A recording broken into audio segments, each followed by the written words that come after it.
সালমা, তুমি একা একা ছাদে দাঁড়িয়ে কি হচ্ছে? কিছু না। সালমা, তোমাকে একটা কথা বলবো, তুমি কি রাখবে? অবশ্যই রাখবো, বলো। আমি তোমাকে ভালোবাসি, তোমাকে বিয়ে করতে চাই।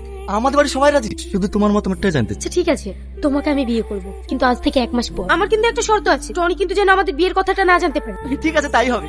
তুমি ভীষণ খুশি, কারণ তোমার মতন মেয়েকে আমি আমার জীবন সঙ্গী হিসেবে পেতে চলেছি। তোমাকে আমি আগলে রাখবো, সারা জীবন সুখে রাখবো। এত সত্যি আমার কপালে সইবে? সালমা, আমার বইটা কোথায় রেখেছো? পাচ্ছি না। এখন ড্রয়ারে কোথাও আছে। বই আমি পাচ্ছি না, তুমি এসো। তুমি বসো। এই তো, তোমার হাতেই তো ঘড়ি। তোমাকে আমি ঘড়ির জন্য ডাকিনি। এখানে বসো, তোমার সঙ্গে কিছু কথা আছে। কি কথা? মা তোমাকে ভিডিও কলে দেখতে চাইছি। তুমি ফোন লাগাও, আমি কথা বলছি। সালমা, আসছি। তুমি ফোনটা লাগাও, তুমি কি বলছো আমি শুনে আবার আসছি। কি ব্যাপার, আসতে তোমার এত লেট হলো কেন? ঘড়িটা খুঁজে পাচ্ছিলাম না, ওই জন্য একটু লেট হয়ে গেল। আচ্ছা ঠিক আছে, চলো। সালমা, চো, একটা জায়গায় যেতে হবে। কোথায় যাবি? আরে চত। কিরে, সোনার দোকানে কি হতে এসেছি? আমাকে কিছু তো বলবি। আর তুই থাম তো, ঠিক বুঝতে পারবি। এই দেখ, ভালো লাগছে না? কেন?